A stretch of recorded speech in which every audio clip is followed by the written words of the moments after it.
Hi folks, welcome back to Mark Kelly Farms. We got Kelly with us today. We are going to make her cilantro lime chili. And my gosh, she stumbled across this recipe a while back and we did it with chicken. And we're going to do it with beef this time. And I think it's going to be really, really good. So Kelly's going to show you what she's got going on here. I got a little browning over here that we're going to throw in here in a little bit, but she's going to start throwing stuff in the pot. So what do you got there, babe? A jar of pecani sauce? A jar, yeah. The recipe doesn't specify, but I just buy this 24 ounce. The medium, so it's got a little bit of bite to it. Alright. If you like more heat, you can buy the hot. Normally with the chicken, you just put the raw chicken breast in and then cover it up with all this stuff. So we got a whole bottle of salsa. This is the juice of a whole lime. A whole lime, alright. I love that little antique juicer we got. That's awesome. One seasoning, packet of taco seasoning. Alright. The recipe's super simple, just all dumped together. And the recipe says 3 tablespoons of cilantro, but we're cilantro lovers, so I just put until I want to stop. Yes, we are cilantro lovers. We could put that whole bunch and it wouldn't hurt either one of us. Well, you got to save some for the top for decoration. Oh, that's right. We need some for garnish. That is correct. It doesn't really matter the size on it. It breaks down when it's cooking. Alright, I'm going to let her keep doing that. I'm going to come over here and check my beef, see how it's doing. Looks like it's coming together. I'm doing half of it at a time. And you could probably throw this beef in there raw, like Kelly said, like we do the chicken.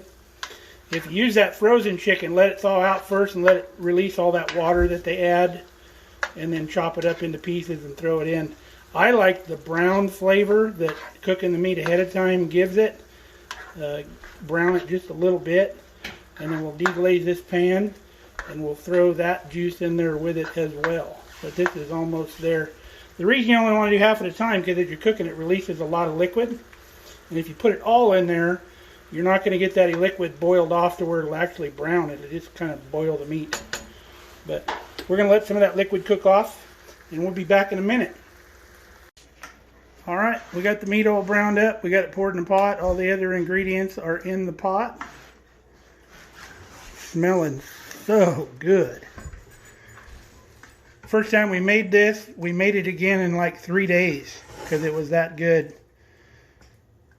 So we're cooking this in the pressure cooker because it's going to cook really fast and that meat's going to tenderize up really quick. You could cook this in your Instapot. Like I said before, it's basically a pressure cooker. We're going to put it on 20 minutes on the meat setting and it'll be all done. You can also put this in a slow cooker, put it in the morning, and do the slow cooker thing, or you could put it in like a Dutch oven, put it in the oven like at 250 for like most of the day. But any way you want to do it, that's going to work. So we're going to put this on and we'll show you what it looks like when we're done. A little bit on how these pressure cookers work. This is an automatic pressure cooker here that I got a long time ago. The countdown does not start going until the pot comes up to pressure. I'm assuming the Instapot works the same way. So even though it says it's cook time 20 minutes, it's not actually 20 minutes. It's a little bit longer because the pot has to come up to pressure. Now the old pressure cookers, they would go on the stove. And what you would do is you'd turn the fire on underneath them. And once they started steaming, there was a little weight that went on top. After the steam purged out of the pot, you'd put that weight on there and you'd turn your fire down just to a simmer because you'd want that weight just barely jiggling.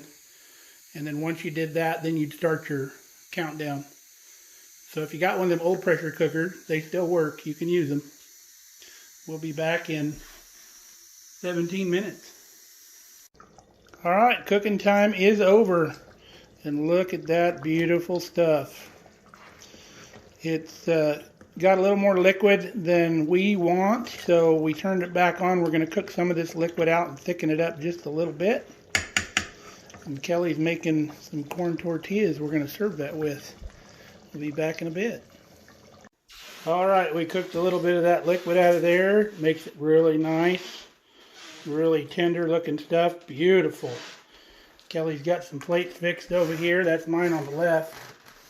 I love the corn flavor that those corn tortillas give it.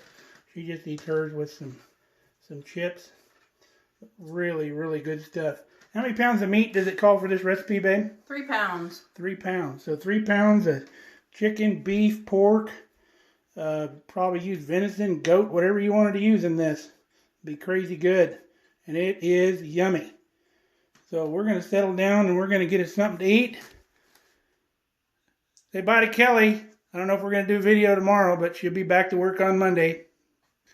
Until then, stay safe, stay healthy, and we'll see you next time at Mark Kelly Farm.